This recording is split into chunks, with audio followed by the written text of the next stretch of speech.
What is going on, everyone, and welcome back to the Sports Talk on Tap podcast. We're here. You can find daily videos Monday through Friday covering all the four major sports leagues, whether that be MLB, NFL, NHL, NBA, games, news, highlights, all that fun stuff.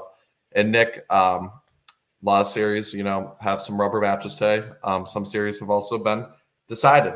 And for both of our teams, that was the case already, which is a great thing to hear. But overall, great night of baseball last night. And we can start anywhere. We can start with your Red Sox, can start Nationals, Orioles. My sister went to that game and wasn't pleased with the Orioles performance, but that is what it is. Can also go to my Twins or some Yankees, because there's a lot of stuff to talk about there. Wherever you want to start, this is mainly your show. We'll kind of let you take the lead on it. You're also mute. So Oops. There you go. Right. Mute the whole time. My mistake. I'll touch on the Red Sox real quick because it kind of was an eventful game, but at the same time it wasn't.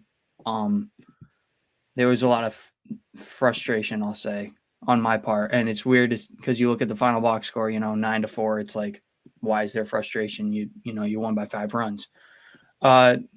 Sox jumped out in the 5th inning. They had a huge 5-run inning. Connor Wong hit a 3-run homer to kind of cap that off. So they go up 6-0. Cutter Crawford has a perfect game going into the 6th inning, which is like kind of nuts to think about, out of all guys. So you're thinking, okay, he'll just kind of cruise through this inning, keep this game a 6-0 game. Gives up the perfect game. So he gives up a hit. It's like, okay, dang. Then he gives up 2 more like hard hit balls, leads to a run scored. Then he walks a guy, and it's like, okay, what are we doing? And then the bullpen comes out. Cam Boozer, that might have been his worst performance of the season. I think he gave up a hit and walked 2 straight guys. He threw like 5 strikes, and so there's 2 more runs. Lucas Sims ultimately came in, got 2 straight outs, closed the door, so stopped the bleeding. It's just like even when they're going good, there's still something to look at. That's like, what are we doing? Like Cutter Crawford, 5 innings of perfect, literally like 5 perfect innings, then comes out in the 6th and just blows up after your team gives you a 6-0 lead. Like, that's where you should just start throwing strikes. And I get maybe he was like kind of just trying to get outs rather than, be perfect. And that ultimately led him to get hit around. But it's like, I want to have, 3 or 4 straight games where I can like say the pitching did good throughout. Like the starter did good, the bullpen did good. Because even the other day, and we didn't talk about it because, we were at the Patriots training camp, but 2 days ago, Brian Bayo pitched incredible. He went, I think, 6 innings, gave up 1 run. The bullpen comes in and blows it immediately. And Red Sox ultimately walked off, but like, it's just, there's always something with this pitching staff, and I hope they can get it figured out, because if not, like I said before, the hopes for this season are going to be dwindling. Now, luckily, this will kind of translate us into your game, because the Twins helped us out a ton, these past 2 days. So I'll let you get into that game, because I'm sure you watched a little more of it than I did, but 13-3 thrashing. So what are your kind of, takeaways from that game? So I didn't even realize Seth Lugo was pitching. So instantly, made me think, oh yeah, definitely, lessens our chances. Took game 1 yesterday, maybe, head to the rubber match. We talked about briefly, Zebby Matthews got called up, was getting the start yesterday. One of the fastest growing prospects in the game, started the league at high A, got up to AA, then AAA, and is now in the majors due to, unfortunate things like injuries. But, that is where we are at this point. And overall, though, I can't complain. Obviously, there's a lot to like, even with Buxton out for a little bit, day-to-day with an injury that got removed from the game yesterday. Even with, or the day before, actually. Even with, Correa still out, this team, the pitching, they still just find ways to win and to go up against one of the Cy Young favorites and just dominate. just says a lot about this team. They've already taken the first two, so now you're kind of playing with house money today. Obviously, you still want to win today, but either way, you take a big series that was important, and a team that was just a half game up is now 2.5, and you have a chance to make it 3.5 today. And like you said, for the Red Sox, easy chance to catch up. And overall, just different guys. Nick, we talk about every night. It's like always someone else stepping up to this plate. Matt Wallner, another couple hits. Max Kepler, another 3 hits, 4 RBIs. This guy was very harsh on, but ever since he hit a walk-off homer against Josh Hader, Christian Vasquez has been amazing the last month and a half or so. He homered again yesterday. He's gotten that average up from it was 190. It fell just a couple weeks ago to all the way now to 230, respectable. He's played solid defense, and if that bat has finally come around after a year and a half of waiting as a Twins guy, I can see him being on the team next year for the last year of his deal and, finishing that out, him and Ryan Jeffers splitting time. I love that. My guy, Jose Miranda, another 2 hits. So just different guys stepping up. And Zebby Matthews in his debut, 5 innings, 2 runs, 5 strikeouts, I think only 1 walk. I'll take that 9 out of 10 times, or 10 out of 10 times, really. Overall, solid debut for Zebby Matthews. Held his own, picks up his first win. So that's great. And I think, he can fill that Chris Paddock role and, take a spot in the rotation, obviously with Joe Ryan missing, if not most of the regular season, all. So, I'll take that, especially against a division rival that's definitely surprised more so than even a lot of people expected, probably even most Royals fans. So, overall, great game. Can't complain. Offense exploded the last 2 games. Pitching has been very good. When you only allow 3 runs in a game, you're giving your team a chance to win both times. And that's what they've done. And hopefully they can do the same today and the early game on MLB Network, 1 o'clock. So, yeah, we'll see how it goes. But overall, should be fun. And, we talk about, we'll get into it, Soto and Judge, that powerful 2-3. Soon we got to talk about Royce Lewis and Matt Wallner being right there in that 2-3 as the best 2-3 in the game, both 1,000+ OPS. My guy, Matt Wallner, playing amazing. So, shout it out. Oops. I mean, flash up Carter Crawford stats there. I hit that on accident. But, yeah, I can speak from experience when I say Christian Vasquez will look like one of the worst hitters in the world. But then for the month that he's hot, he is, one of the best hitters in the league. So hopefully he's getting hot at the right time for you guys. He's a pretty solid postseason hitter. He's come up with a ton of clutch hits. So if he can get that opportunity in the playoffs, I don't think he's going to shy away from the moment. Obviously, he had that walk-off home run a few years ago with the Sox, so he might have another moment like that for the Twins. But, yeah, if you want to quickly look at this Yankees game, I don't like talking about the Yankees. I don't think you do either.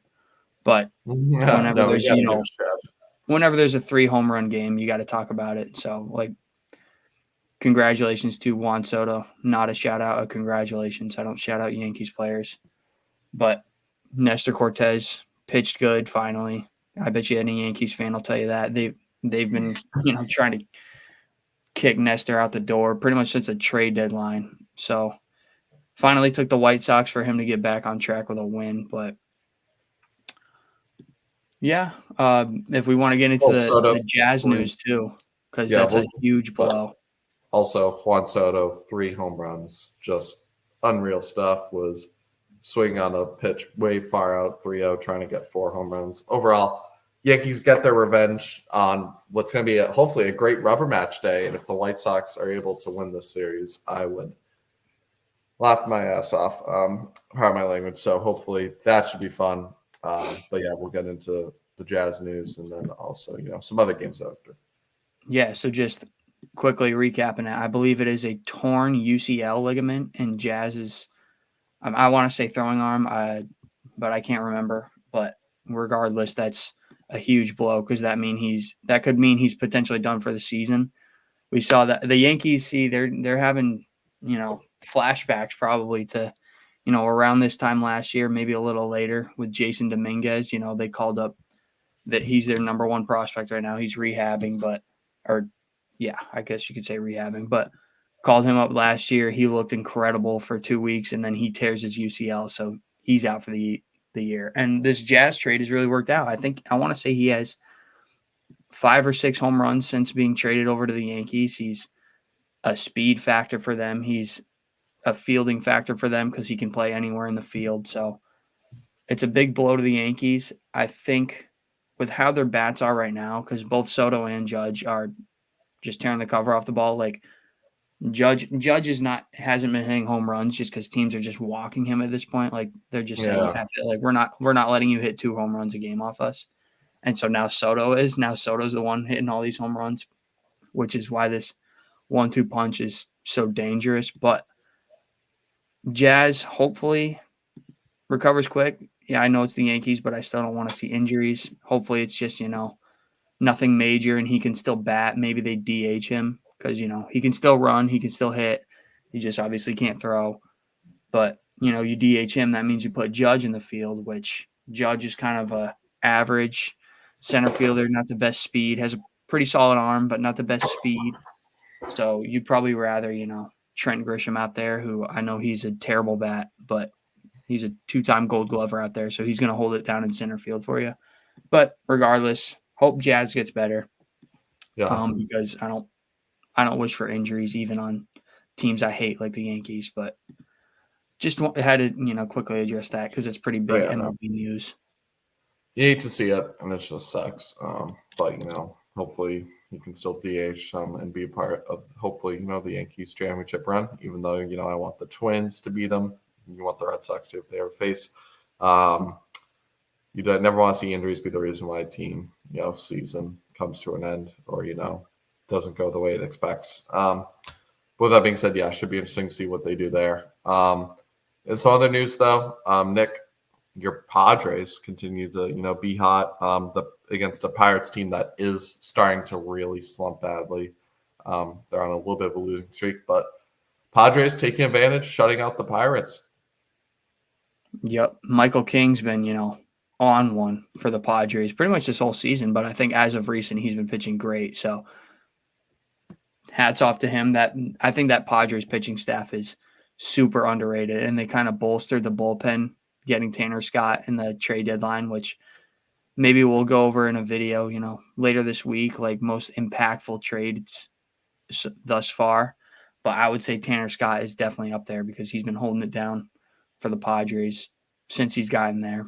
And that's a big win. And the Pirates are kind of sliding, weren't they? I want to say they were like 55-55, 2 weeks ago. And yeah, they were a game or two above 500. They're on a crazy losing streak right now, all the way down to 9th. They are on a 9-game losing streak, 1-9 in their last. Yeah. So they were at one point 2 games above 500. They are now all the way down to a losing streak of 9, and it just sucks. But Pirates, hopefully they can bounce back before their season officially is over. But some other news: Diamondbacks, just as hot as the Padres, both 9-1 their last 10 games. Even if it's against the Rockies, these are division rivals. Tough to get sweeps, but they're on pace to do it now, and hopefully the Diamondbacks just continue the way they've been performing because Nick, me, and you both look like geniuses right now. Mm-hmm.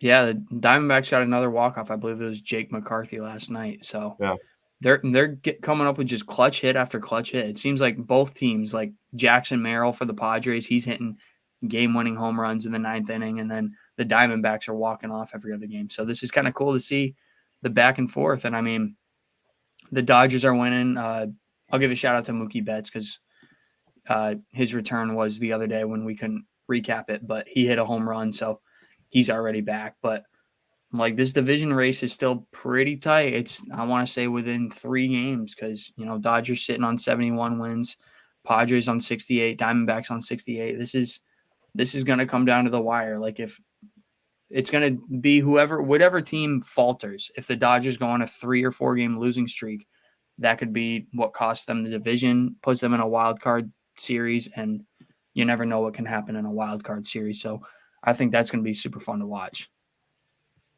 Yeah, it will be. And can't wait to see how it ends in both the American and the National because we are middle of August slowly approaching, the final lap of this race of the season. But with that being said, obviously some big games today. Even if your Twins Red Sox, you want to go for that sweep, you're never satisfied. And we get a chance 1:00. Hopefully the Diamondbacks can stay hot. Orioles Nationals. Hopefully the Orioles there. I'm looking to bounce back. Red Sox got Tanner Houck going today, so we'll see. And then hopefully some other games. The Cubs can pick up one against the Guardians just for my Twins' sake. But should be fun. We'll obviously be here to recap all the series that come to a close and then just preview, some of the weekend series that come up. But as always, make sure to like and subscribe if you enjoy this kind of content, and we'll catch you in the next one. Peace.